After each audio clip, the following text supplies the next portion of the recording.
Whether you have $500, $2,000, or even $10,000 in your trading account, this video will cover the key strategies and concepts for growing a small account day trading. And if I were completely starting over, this is the advice I'd give to myself to build a solid foundation in trading and focus on consistency and not just the profits. So the first step is actually choosing the right market. So one of the most important aspects of trading success or being a successful trader is selecting the right instrument to trade, the right market to trade. I highly recommend focusing on a single market to fully understand the behavior, right?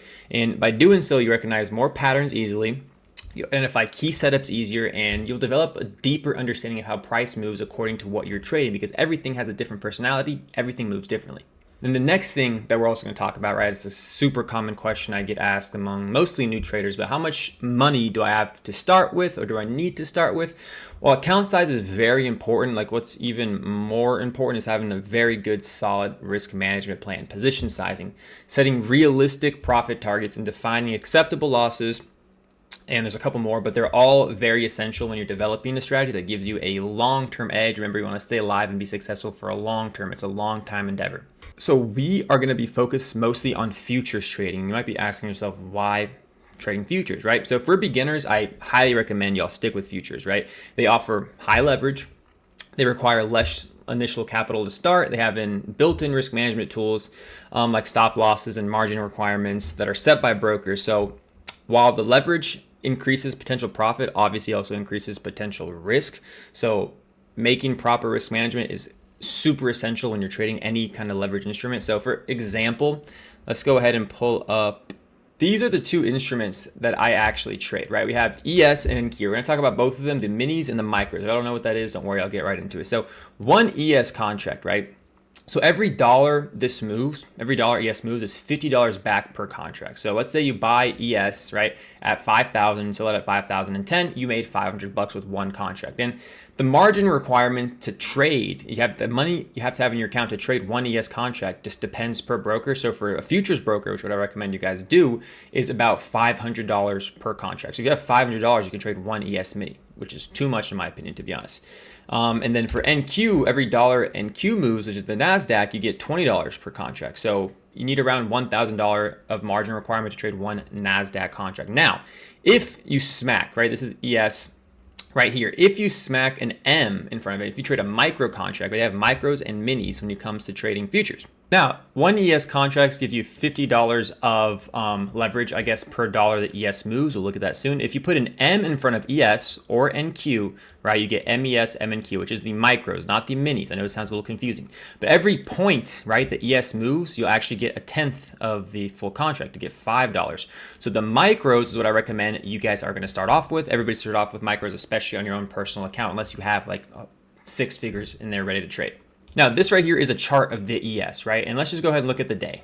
This right here is when the market opened, and it's been a couple hours since the market has been open. Let's just say hypothetically, right, you get in long right down here.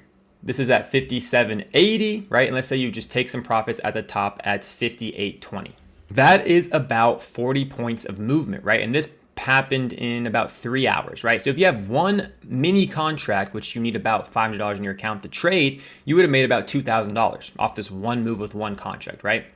If you had one micro, you would have made $200 in a couple hours off this one move. So the market, I'm not showing you this, obviously you're never going to get in the bottom and the top, but just showing you how much these contracts actually move on a daily basis and how much money you need to actually have to trade these contracts is not a lot, and you get a lot of movement.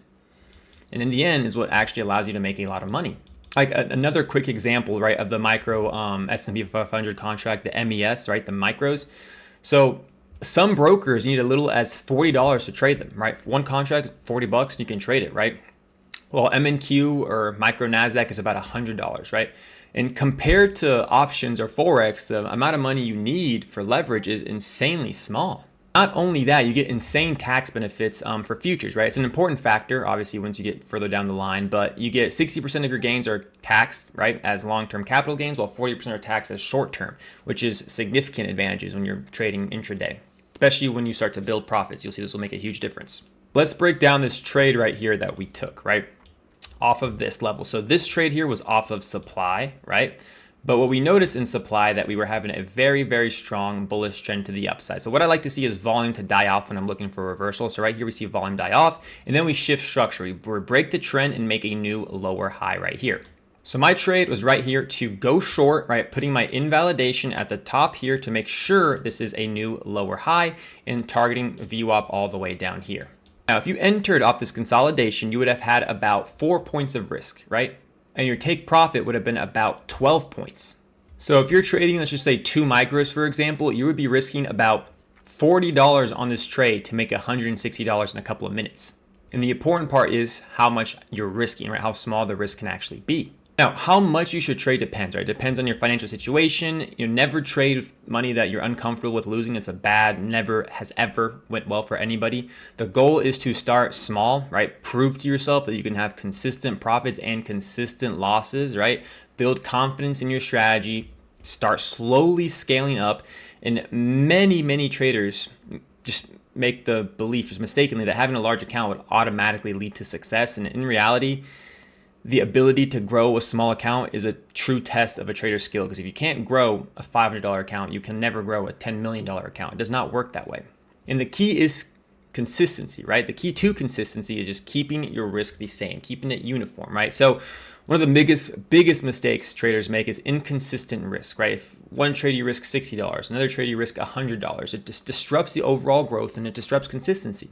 So a general rule of thumb that I like to follow is risk about 2 to 5% of your account size to trade. So by that, what I mean, 2% does not mean 2% of your overall account size, right? That means where your stop loss is. So 2%, your stop loss must be less than 2% of your total account, not the total position size, especially when you're trading with futures.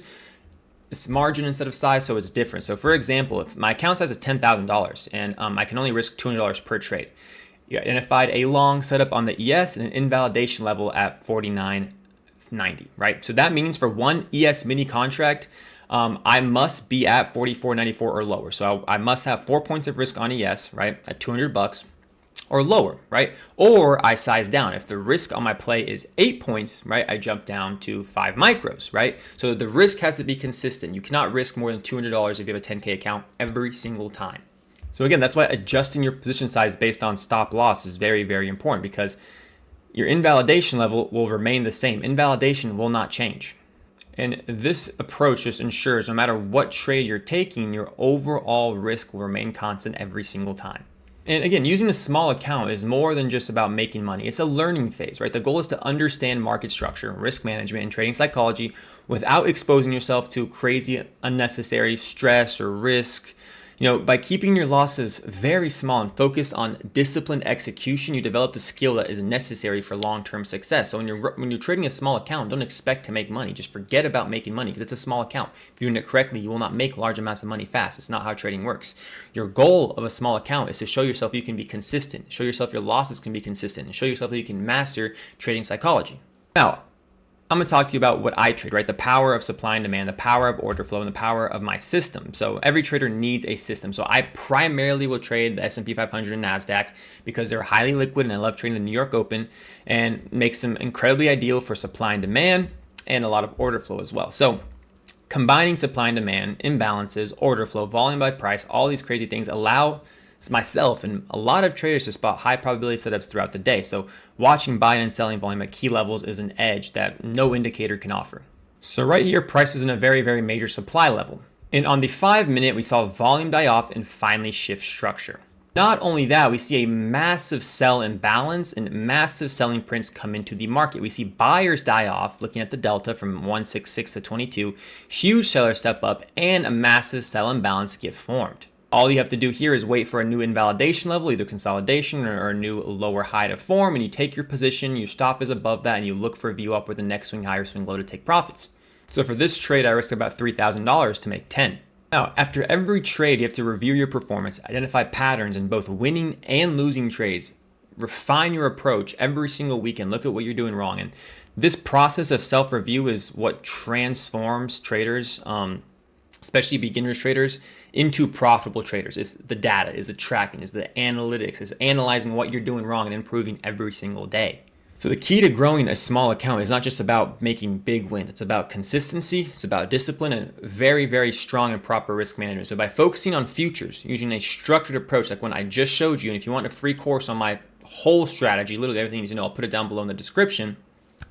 But start small, build confidence, and scale up once you prove to yourself that your strategy works.